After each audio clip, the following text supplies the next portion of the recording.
सावली तालुक्यातील मौजा रुद्रापूर येथे महायुतीचे अधिकृत उमेदवार तथा खासदार अशोक नेते यांनी शंकरपटाला उपस्थित राहून शेतकरी बांधवांशी चर्चा करत वार्तालाप केलाय।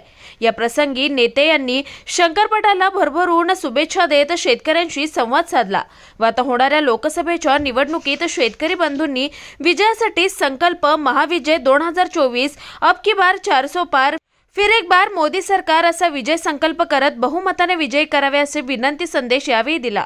या प्रसंगी भाजपा युवा मोर्चाचे तालुकाध्यक्ष विनोद धोटे, युवा नेते तथा ग्रामपंचायत सदस्य राकेश गोलेपल्लीवार, जिबगाव तंटामुक्ती समिती अध्यक्ष तथा पत्रकार टीकाराम म्हशाखेत्री, ज्येष्ठ नेते अशोक नागपुरे, कवठीचे उपसरपंच राकेश गोटेकर, खुशाल राऊत, भास्कर राऊत, लोकनाथ भोयर, लालाजी भोयर, उमाजी नरुले, तुलसीराम राऊत तसेच मोठ्या संख्येने पटप्रेमी बंधू शेतकरी बांधव उपस्थित होते। रुद्रापूर येथे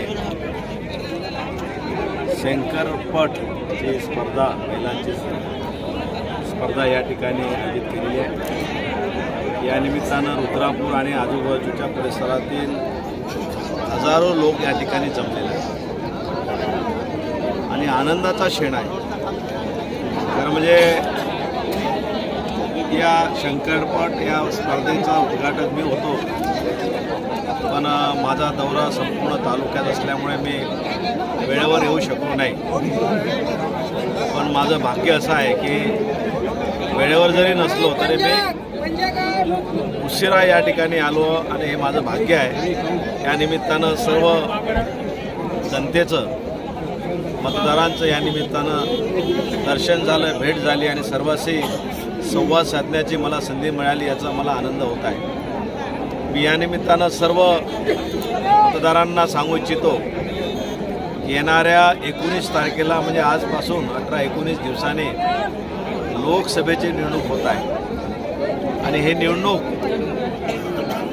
या राज्याचं, या जिल्ह्याचं, देशाचं भवितव्य ठरवणारी अशी निवडणूक आहे, विकास करणारी अशी निवडणूक आहे।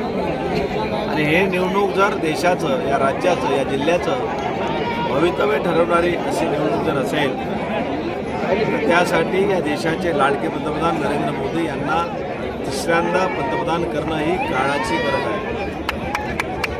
कारण पंतप्रधान मोदयांचं स्वप्न आहे या देशाला जगात 1 नंबरचं स्थान बनवायचं, या देशाला विश्वामध्ये 1 नंबरचं स्थान बनवायचं, विकसित भारताचं स्वप्न त्यांचं आहे। 10 वर्ष जेव्हा पंतप्रधान होते तेव्हा 10 वर्षात त्यांनी अनेक विकासाची कामं केली। मला जनतेने 2 टर्म खासदार म्हणून निवडून दिलं होतं।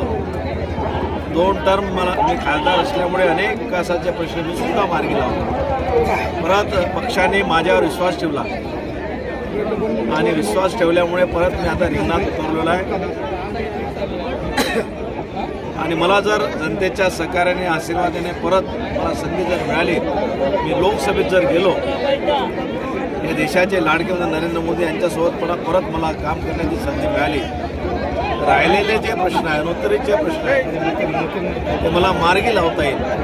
आणि म्हणून माझी सर्व जनतेला, मतदारांना विनंती आहे, येणाऱ्या 19 तारखेला आजपासून 18-19 दिवसांनी जी लोकसभेची निवडणूक आहे, या निवडणुकीमध्ये आपण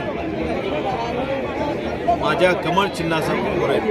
त्यामध्ये मी महायुतीचा उमेदवार आहे। भारतीय जनता पार्टी, शिवसेना, राष्ट्रवादी, आठवले गट, रिपाई या महायुतीचा उमेदवार आहे। महायुतीच्या वतीने मी उमेदवार उभा आहे आणि माझ्या कमळ चिन्हासमोर बटन दाबून प्रचंड मताने निवडून द्यावं असं मी आवाहन करतो आणि इथं थांबतो। धन्यवाद। जय हिंद, जय भारत। अशोक भाऊ नेते की जय, अशोक भाऊ नेते की जय।